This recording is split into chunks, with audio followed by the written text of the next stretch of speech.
আসসালামু আলাইকুম। সবাই কেমন আছেন? আশা করি সবাই আলহামদুলিল্লাহ ভালো আছেন। আজকে আমি রান্না করব চিকেন থাই স্যুপ। এটার জন্য আমি যা নিয়ে নিয়েছি, চিকেন নিছি, টমেটো সস আছে।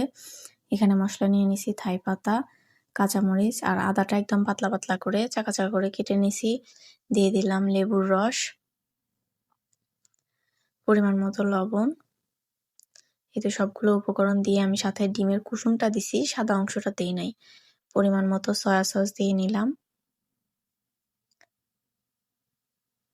তারপরে এখানে ছিল কর্নফ্লাওয়ার, পরিমাণ মতো কর্নফ্লাওয়ার পানির সাথে মিক্স করে আমি একসাথেই দিয়ে দিব।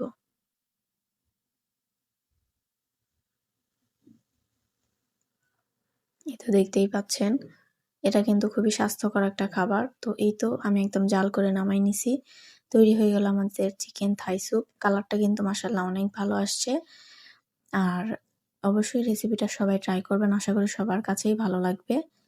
ততক্ষণ পর্যন্ত সবাই ভালো থাকবেন, সুস্থ থাকবেন, নিরাপদে থাকবেন। আর আমাকে সবাই বেশি সাপোর্ট করে যাবেন। আর রেসিপিটা কিন্তু অবশ্যই সবাই একবার হলেও বাসায় ট্রাই করবেন। আল্লাহ হাফেজ।